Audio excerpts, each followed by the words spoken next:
Hello દોસ્તો, પરમાર કૈલાસબેનના આપ સૌને જય શ્રી કૃષ્ણ.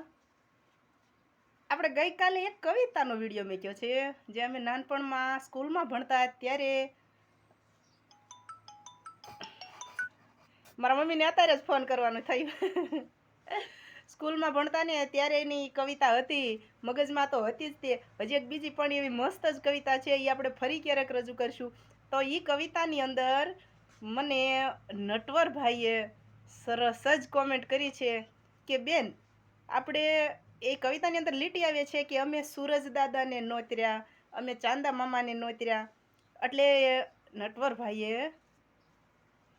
જ છે, હો આઈ એમ સોરી, લગભગ નટવરભાઈ છે. નટવરભાઈએ કોમેન્ટ કરી છે કે બેન, આપણે સૂરજને દાદા કેમ કહીએ છીએ અને ચંદ્રને ચાંદાને આપણે મામા કેમ કહીએ છીએ. તો નટવરભાઈ, તમે મારી કસોટી લેવા માટે પ્રશ્ન કર્યો હોય તોય ભલે, અને ખબર ન હોય અને કીધું હોય તોય ભલે. મને જે હું જે નજરથી સૂરજ દાદાને અને ચાંદા મામાને જોઉં છું એટલા શબ્દો તમને કહી દઉં કે સૂરજ ગરમ છે, તપે છે, તોય આપણને એના વગર ન હાલે. એના વગર મારા, તમારા, માત્ર મારા અને તમારા જ નહીં, આખી દુનિયામાં અંધકાર ફેલાઈ જાય, અને અંધકારમય જીવન કોઈને ન ગમે. એટલે આપણે સૂરજને દાદા કહીએ છીએ, જેના કિરણો થકી આપણને ઉર્જા મળે.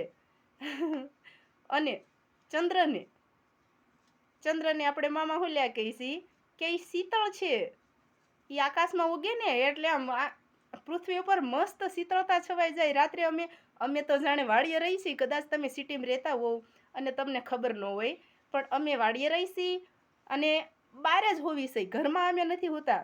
અમે કદાચ વરસાદ પડતો હોય ને રાત્રે તો જ અમે ઘરમાં હોઈએ, નકર અમે બહાર ખુલ્લા આકાશમાં જ હોનારા માણસ છીએ. એટલે ખબર છે કે જ્યારે આકાશની અંદર ચંદ્ર ખીલ્યો હોય ને ત્યારે આકાશનું એટલું બધું શાંત વાતાવરણ હોય અને એકદમ શીતળ ઠંડુ વાતાવરણ હોય ને, અને જે દિલને ઠંડક પહોંચાડે ને એ મામા. એટલે આપણે ચાંદાને મામા કહી છે. બસ હું તો આ નજરે જોઉં છું સૂરજ દાદાને અને ચાંદા મામાને. તમે લોકો કઈ નજરે જોવો છો એ કોમેન્ટમાં જણાવજો, એટલે નટવરભાઈને શાંતિપૂર્વક જવાબ મળી રહે. જય શ્રી કૃષ્ણ, ખુશ રહેજો. ફરી મળશું બીજા વિડીયોમાં. Okay, by.